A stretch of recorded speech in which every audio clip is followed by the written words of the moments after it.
There has been preached several times that Islam is a religion of peace.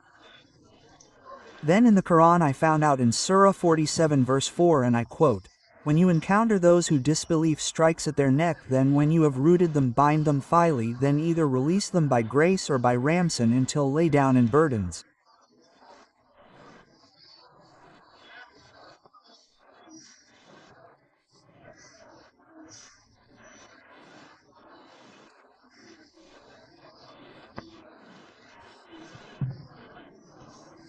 Will God now ask you to kill a fellow person that because he doesn't believe? Suppose the robber comes, tries, and rapes your mother, what will you do?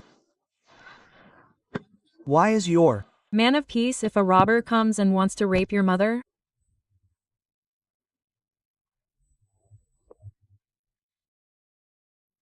What will you do if Islam is a peaceful religion? Why is there a verse in the Quran that says to kill infidels is a religion of violence? But what happened instead on the contrary? Calmly and confidently, Dr. Zakir Naik answered, not just denying, but completely debunking this misunderstanding. It turns out the verse the questioner mentioned is not a command to kill indiscriminately. You will see that the questioner is actually trapped in his own question.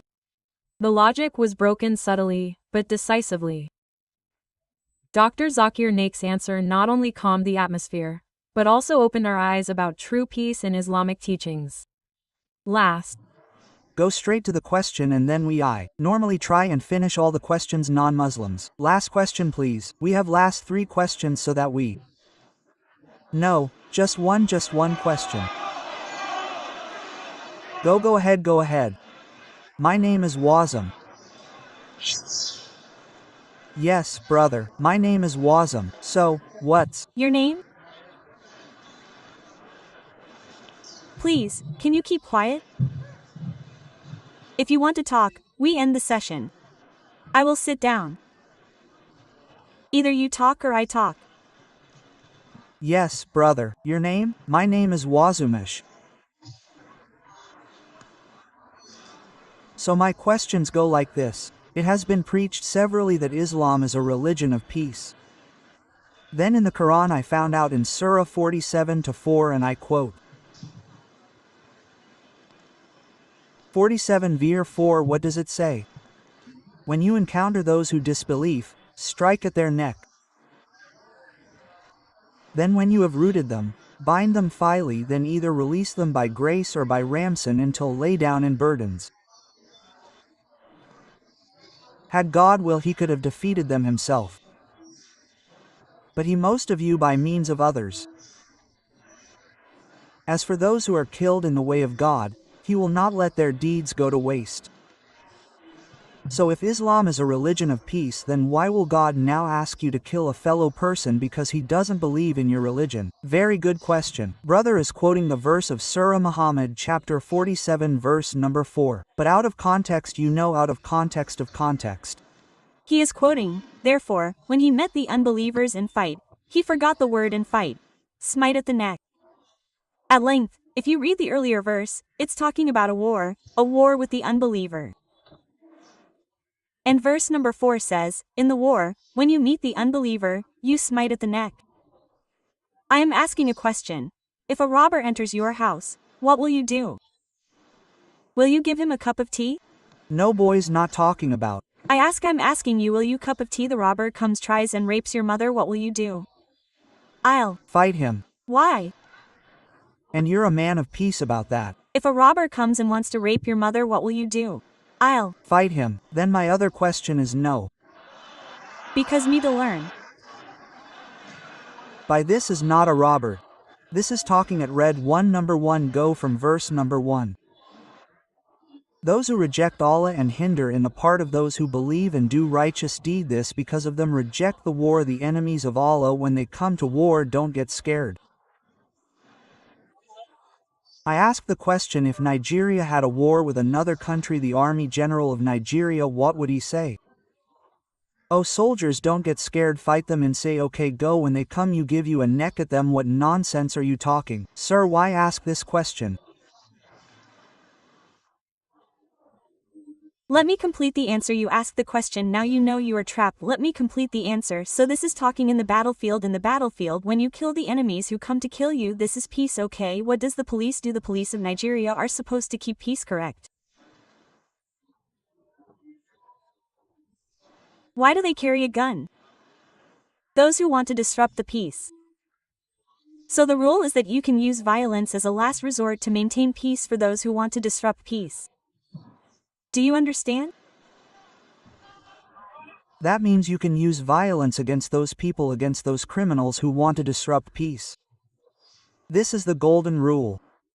That's the reason every country has a police, has an army. Just because Nigeria has a police for that does Nigeria doesn't want peace. It wants peace, therefore it has police. So the same way God is telling in the Quran, when the enemies come to attack you on the battlefield, don't get scared, you strike at their neck. So what's wrong with it? It doesn't mean because you have to follow the Quran as a whole.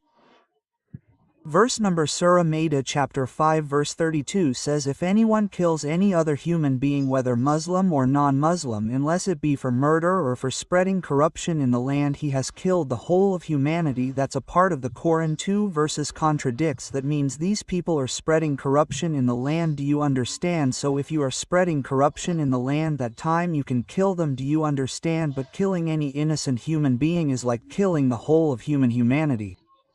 Is there any verse in the Bible which says if you kill one innocent human being you have killed the whole of humanity? Is there any verse in the Bible? So which is better for peace, the Quran or the Bible? Which is better? Quran. The Quran says if you save any human being, innocent human being, whether Muslim or non-Muslim, it is as if you have saved the whole of humanity. Is there any such verse in the Bible? So which is better? At the same time, in the battlefield, when the enemies come and disrupt peace, fight them, kill them, no problem, understand? Let me say something. Why I ask this question is, have you understood the answer? Yes, I have understood. Now do you understand that the Quran is talking about peace? Okay, sir, why I ask these questions? Because last year, know why. You asked, I don't know to know. You asked a question, I don't know to know why. You asked, you got the answer, matter is over. I want to give you a reference to the question. When I came up, I want to give you a reference.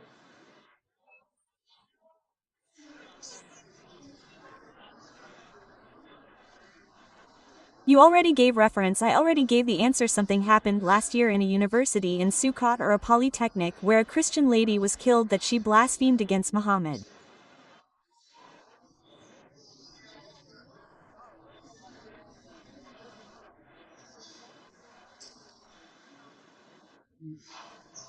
The brother asked the question. There was a Christian lady who did blasphemy. So the rule of the Quran is Surah Maida chapter number 5 verse number 33.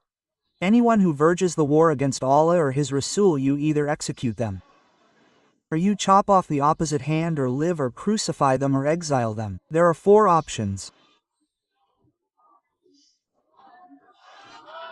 Anyone who wages a war against Allah and His race, anyone does blasphemy, either execute, either chop opposite hands and legs, or crucify or exile. 4 options. Now why they took the option of that, they have to ask them. So this is the rule of Allah in the Quran. You cannot blaspheme God, it's a big sin.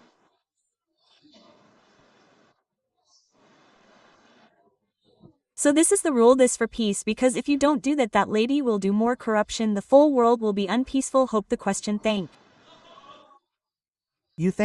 you, doctor, thank you very much, thank you very much. Questions asked about the verse about killing infidels are often misunderstood and taken out of context. In fact, as explained by Dr. Zakir Naik, the verse was revealed in a state of war, not as a general command against non-Muslims. Islam does not teach hatred, justice and protection, even in war. Dr. Zakir Naik's answer emphasized that Islam is a religion of mercy for all nature, full of compassion for all nature. The questioner initially tried to corner Islam, but ended up being silenced by his own logic. After hearing Dr. Zakir Naik's scientific and fair answer, the message is clear: do not judge religion only from fragments of verses or external news, but understand it from its true source. Islam is not a religion of violence, but a religion that advocates justice and peace, even in the most difficult conditions.